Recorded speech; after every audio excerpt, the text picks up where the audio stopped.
আসসালামু আলাইকুম বন্ধুরা, কেমন আছো? আশা করি ভালো আছো। আল্লাহর রহমতে আমি ভালো আছি। এই সকাল সকাল আরেকটা ব্লগ ভিডিও নিয়ে চলে আসলাম। আসিফ স্কুল যাবে না বলে কান্না করছে, দেখো বন্ধুরা। আর আমার মা ধরে বেঁধে স্কুল নিয়ে যাচ্ছে। আর আমার মাকে বলছে তোমাকে ওই স্কুলে বসে থাকতে হবে, ওর পরীক্ষা আছে, বলছি স্কুল যাব না। সেই জন্য মা স্কুল দিতে যাচ্ছে।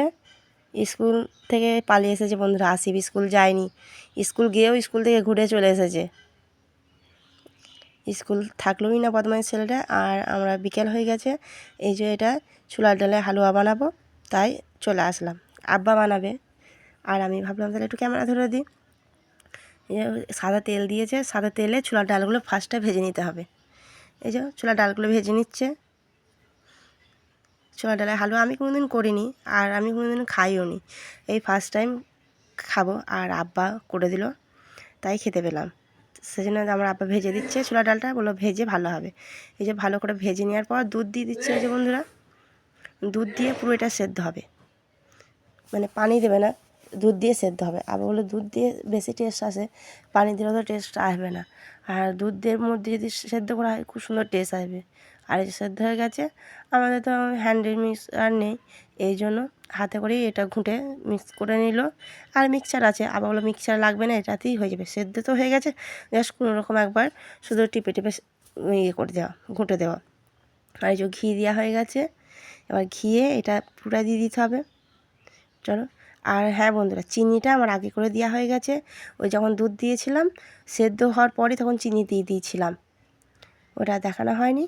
আর এই যে এখন শুধু এটাকে ঘিয়ের সঙ্গে ভেজে নিতে হবে ভালো করে। যে ভালো করে ভাজা হয়ে গেছে, এটাকে আবার সুন্দর করে সমান করে থালায় চাড়িয়ে দিতে হবে। এই যে সমান করে চাড়িয়ে কিছু ড্রাই ফ্রুট কেটে দিয়ে দিয়েছি, না দিলেও হবে, আমার কাছে ছিল তাই কাজু আর কাঠবাদাম দিয়ে দিয়েছি, দেখতে বেশ ভালো লাগার জন্য। চলো এটাকে দিয়ে দিয়েছি, এটা ঠান্ডা হোক তখন কাটবো, এখন কাটবো না, সেই ইফতারের সময় কাটবো। এখন গরম গরমই মা কেটে কেটে চৌকো চৌকো করে রেখে দিয়েছে, নাহলে তখন ছাড়বে না বলো।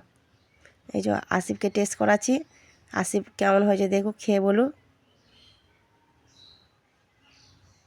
যাক, আসিফ খেয়ে ভালো বলেছে, ওর ভালো লেগেছে। আসিফ যদি বলে ভালো তার মানে ভালো, আর ও যদি খারাপ বলে তাহলে খারাপ, কারণ ও খেতে পারে, টেস্ট বলতে পারে ভালো। আর আমি ওর সাথেই পাঁপড় ভেজে নিয়েছি আর বেগুনি করে নিয়েছি, কুমড়োর বেগুনি, কারণ মিষ্টি কুমড়ো আছে আমাদের, মারা নিয়ে এসছে গাছের মিষ্টি কুমড়ো বেগুনি। এই যে ইফতারের পর সন্ধে হয়ে গেছে, সন্ধে না 8টা বাজছে রাত, আর আমি ভাত চাপিয়ে দিয়েছি এক চুলোয়। অন্যদিন মাই চুলোয় রান্না করে নিচ্ছিলো, কিন্তু আমাদের ভাত বেড়ে যাচ্ছিলো, এই জন্য বুঝতে পারছিলাম না কে কতগুলো খাবে, সেই জন্য ইফতারের পরই ভাত চাপালাম। আর আমি তো এমনিতেই ইফতারের পর ভাত চাপাতাম, তোমরা দেখেছো বন্ধুরা। আর মাঝখানে মা এসে রান্না করতো বিকেলে, আমি ভাবলাম যে না, বিকেলে রান্না করতে হবে না, আমি ইফতার পরেই রান্না করব, সেই জন্য আমি ভাত চাপিয়ে দিয়েছি। আর আসিফ ঘরে পড়াশোনা করছে, একবার ওর কাছে যাচ্ছি, আবার একবার করে জাল দিচ্ছি। চলো ভাতটা ফুটিয়ে নিই, তারপর আসিফ কী করছে তখন দেখব। আর এখন গরম পড়ে গেছে না বন্ধুরা, গরমে চুলোর তাতটা প্রচণ্ড গরম লাগছে। তা চলো ভাতটা হয়ে যায়, ঠেকো দিয়ে নিই। এই যে আমার ভাত হয়ে গেছে, ঠেকো দিয়ে দিয়েছি। আর এই যে আসাম ঝরছে, আর এই যে দুধটাকে গ্যাসে প্রথমে জাল করে নিয়েছি, তারপরে আংড়ায় বসিয়ে রেখে দিয়েছি সরটার জন্য। যখন সরে ঘি করব তখন তোমাদের সঙ্গে ঘিটা করাও শেয়ার করব। এরকম বসে রাখলে কি ঘিটা ভালো হয়, আর সর উঠবে ভালো, আর সর যত উঠবে তত ঘি হবে। তাহলে চলো আসিফ কী করছে দেখি। এই যে আসিফ ফোন দেখছে আর পড়া করছে, পড়া করেনি, লেখা করছে, ফোন দেখছে। আর তাহলে কী করে আর পড়াশোনা হবে, আমরা তখন পড়া করেছি ফোনে চোখেই দেখিনি, আর এখনও পড়া করছে, ফোন লাগবে। একদিকে লিখছে আর একদিকে ফোন দেখছে। এই যে আমার বেটির মেয়ে বলছিল ওকেও মারছে, আবার আমাকেও চোখ দেখাচ্ছে, খুব বদমাইশ হয়ে গেছে। আগে এত ভালো ছিল, আর এখন আসিফ এত দুষ্টু চঞ্চল হয়েছে, একদম কারও কথা নেয় না। কেমন করছে বন্ধুরা দেখতেই পারছো, প্রচণ্ড বদমাইশ, আর এত পাকা পাকা কথা হয়ে গেছে। ওর একটাই ডায়লগ, পড়ে কী হবে, সে তো বিয়ে করতে হবে, সেজন্য ও পড়তে চায় না। যাই হোক, আর 2 লাইন আছে, দেখা যাক কত সুন্দর লেখে।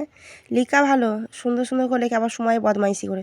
যাই হোক বন্ধুরা, তাহলে আসিফ লিখতে থাকুক, তোমরা ভালো থাকবে, সুস্থ থাকবে।